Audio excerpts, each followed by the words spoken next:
Hello दोस्तों, welcome to my channel. आप देख सकते हैं आज के अनुपमा एपिसोड में कि यहाँ पर कोठारी आया हुआ है अनुपमा से विनती करने, वो भी राही जो इसको अपनी बेटी से कम नहीं मानता है उसके लिए। और यहाँ पर अनुपमा इस तरह से अचानक से देखकर पराग को हैराने को आया किस लिए। और यहाँ जस्सी बोलो सारे मतलब कि वहाँ जो जितने हैं पार्टिसिपेट सबको शक हो रहा होता है कि अब अनुपमा क्या करेगी, कहीं वो पीछे ना हट जाए। और यहाँ पराग को देख सकते हैं कि जॉल में के अंदर आने में उसको कितना संकोच हो रहा होता है।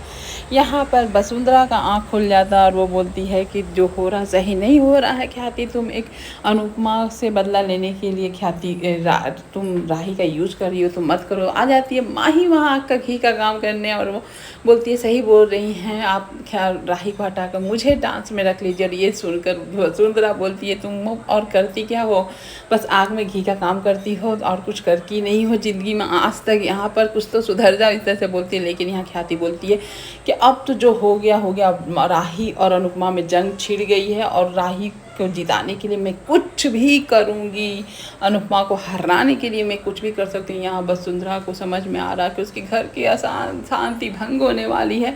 यहाँ पर आज देख सकते हैं नए ज़माने में आजकल आदमी कार्ड ऑफर करने लगे हैं। पहले ब्रीफकेस पर पैसे आते थे, लेकिन अब यहाँ नए ज़माने के तरीके से पराग कोठारी अनुपमा को हारने के लिए पैसे देता है कि आपको जॉल वाले के लिए किसी को IAS बनना है, किसी का कर्जा कर चुकाना है, किसी का मेडिकल इशू है, तो आपको पैसे जितने चाहिए मिल जाएंगे। आप डांस कंपटीशन में हार जाइए। अनुपमा के सामने फिर से पराग कोठारी वही वाला ऑफर लेके फिर से आ जाता है और अनुपमा का वही जवाब होता है कि आप पहले भी ये काम कर चुके हैं और आपको आज मुझे हराने की कोशिश कर रहे हैं। आपको अपनी बेटी पर भरोसा नहीं है, आप मेरी राही को अपनी बेटी मानते हैं और उसका इतना सपोर्ट कर रहे हैं, उसके लिए बहुत बहुत थैंक यू और मैं बहुत खुश भी हूँ। लेकिन मैं हारने के लिए आपसे पैसे नहीं ले सकती। आपको बस विश्वास होना चाहिए मेरी बेटी पर, मुझे विश्वास है वो जीतेगी। आप क्यों नहीं रख पा रहे। यहाँ पर आप बोलता है मुझे भी विश्वास है लेकिन आप हार जाएंगी तो ज़्यादा अच्छा रहेगा।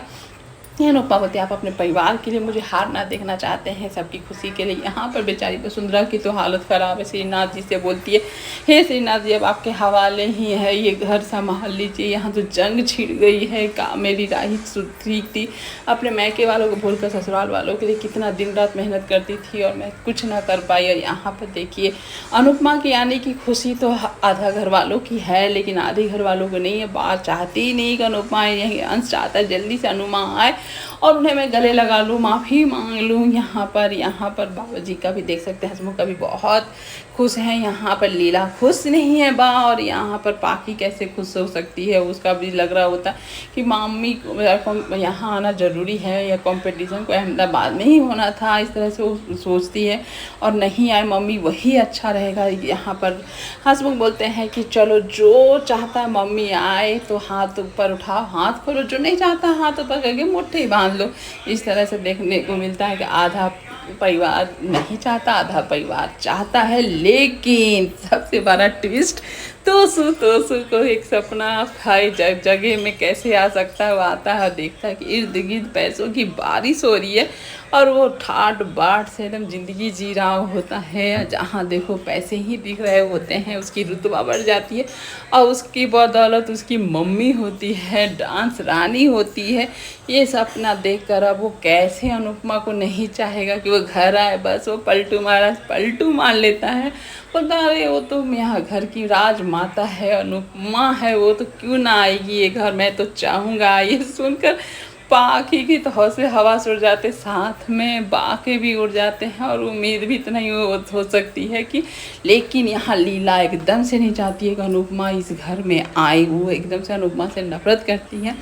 और यहाँ पे कहते हैं कि अनुपमा प्रसाद देती है राही के लिए कि राही को दे दीजिएगा, सिद्धिविनायक गई थी और उसके लिए भी मैंने प्रार्थना की हूँ और आप जो चाह रहे हैं वो तो हो नहीं सकता। तो यहाँ पर एकदम से गुस्सा हो जाता है परा कि आप मेरे ऑफ़र को ठुकरा रही हैं। तो यहाँ अनुपमा बोलती है हाँ सीधे सीधे लफ्ज़ों में मैं तो ठुकरा रही हूँ, आप जो चाह रहे हैं वो सही नहीं चाह रहे हैं। अरे आप मुझे हराने और किसी का जिताने की बात ही तो नहीं कर रहे हैं, हारने की बात कर रहे हैं। सारे जॉल वाले वो बात सुन लेते हैं कि अनुपमा ने उन लोगों का साथ दिया नहीं लिया। यहाँ पर पराग का ऑफर, उसके बाद यहाँ अनुपमा एकदम से खड़ी थी चुपचाप, तो जस्सी आती और अनुपमा के आंखों में देखकर रोने लगती है कि मैंने तुम पे शक किया और तुम लगा कि तुम उन लोग का साथ दोगी, हम लोग का नहीं दोगी, लेकिन तुम इतनी अच्छी हो मालूम नहीं था। और अनुपमा को सब गले लगा लेते हैं। उसके बाद यहाँ राही को देख सकते हैं कि राही इतने गुस्से से प्रेम बेचारा इतना मेहनत कर रहा राही को मनाने के लिए, एक रूम को डेकोरेट करके अच्छे से, और यहाँ राही को सरप्राइज़ दे रहा होता है। राही ये सब देखकर दंग हो जाती है। एकदम रोमांटिक और इमोशनल सीन रहता है ये दोनों के बीच का। और यहाँ पर देख सकते हैं कि इतना कोई शिद्दत से मदद करे, दिल से इतना कोशिश करे, तो कोई प्यार करने वाला कितनी देर ही रह सकता है किसी से उदास या लड़ाई करके, मुंह बंद करके।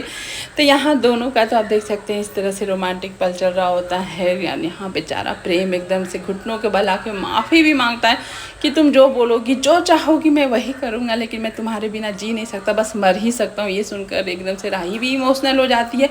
और उसके बाद क्या हो सकता है, वो उसे गले ही लगा लेती है। और यहाँ पे इन दोनों को एक दूसरे के गले लगे देख लगता है कि हाँ चलो सब सारा पैचअप हो गया, इन दोनों का दूरी मिट गई है। और यहाँ पर पंडित जी आते हैं अनुपमा से मिलने की, अहमदाबाद की तैयारी हो रही है, तो सब कुछ सही से हो जाए तो अच्छा है। इम्तहान तो बहुत बड़ा है, बस धैर्य रखना, अपने आप को संभाल के रखना। इस तरह से अनुपमा और सारी टीम को समझाते हैं और यहीं पर ख़त्म होता है आज का एपिसोड। आपको कैसा लगा बताइएगा ज़रूर। Thank you for watching video.